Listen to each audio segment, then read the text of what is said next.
Hey folks, Nathan here from Star Wars Beyond the Films and Cloud City Casino, a Star Wars gaming podcast, both of which are at StarWarsReport.com, bringing you a quick look at some Star Wars RPG materials as they are released. This time we're taking a look here at Starships and Speeders, the essential collection of vehicles from Fantasy Flight Games for their Star Wars role-playing line. This of course works with any of the three main lines of the role-playing game from Fantasy Flight Games, as do most of the recent source books where they've taken just this Star Wars role-playing branding instead of going with individual branding for any of those particular lines. So Edge of the Empire, Age of Rebellion, Force and Destiny, any of those are compatible with this guide.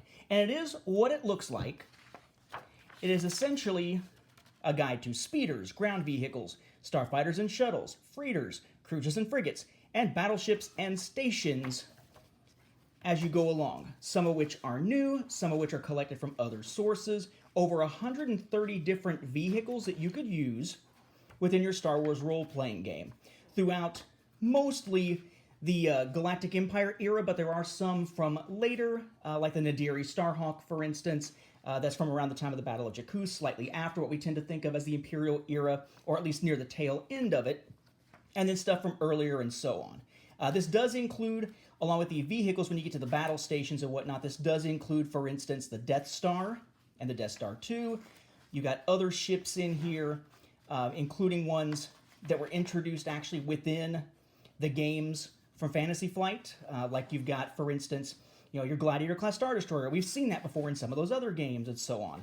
Most of these, unlike the Imperial Raider, not actually created for the Fantasy Flight games, but don't be surprised if you see some things that you've seen in, say, X-Wing or Armada showing up here, like you'd expect. All those opportunities to reuse some of the artwork. The Onager-class Star Destroyer is in here, one of the last things released for Armada. Again, the Starhawk class, and so on. Now, there's not anything after it, after the profiles are done. There's not really much before the profiles. So it's not like you're getting a whole lot of other information about how to use these within the game as sort of like a broader thing for just vehicles in general. But I really like what they've done here in terms of how they deal with the profiles for each individual vehicle. Right? So take the Starhawk, for instance. Information about what it is, but then there's a section on using that particular vehicle, actually making use of it within your campaign.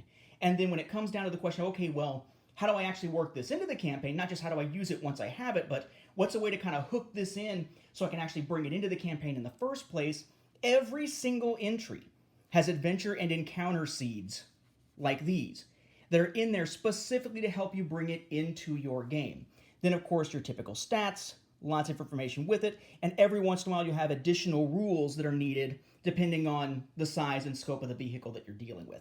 So, whereas my original concern when I first opened the book was, wait a second, where is something that kind of helps with this broader aspect of using this guide or using this stuff within your campaigns, like a lot of those other recent guides that cover all three of the game lines would have? That whole concern is just gone because they've broken it down much more specifically and usefully, if that's even a word, than they otherwise might have, than some of those other guides have, because they're not just talking about, hey, here's some general stuff, and now here's just stats about the vehicles. Every single one, additional rules when necessary. Using this vehicle, adventure and encounter seeds, your profile, your stats, over and over again, adventure and encounter seeds. And for the Millennium Falcon, for instance, you've got the Millennium Falcon itself, Han Solo's, Lando's, you got the YT Dart, and so on, and so on, and so on. So really cool to see, as always, kind of a mixture here of canon and Legends stuff, trying to profile canon more often, it seems like, but certainly a mixture. Other than the HWK 290 was in there, again, because they've got the stuff from the other games, and they bring that in too. But a really cool guide if you're looking for more starships, speeders, battle stations, and whatnot to bring into your game. It's not all new stuff, but it is all really good stuff to use, and I love the way they've set it up. So if you're planning on an ongoing campaign, this might be a good guide to pick up and have at your side so that when it comes time to actually bring a new starship, speeder, battle station, and so on into your game, you got this as a ready-made resource to pull that information from rather than sifting through a whole bunch of other source books for particular eras, situations, and whatnot.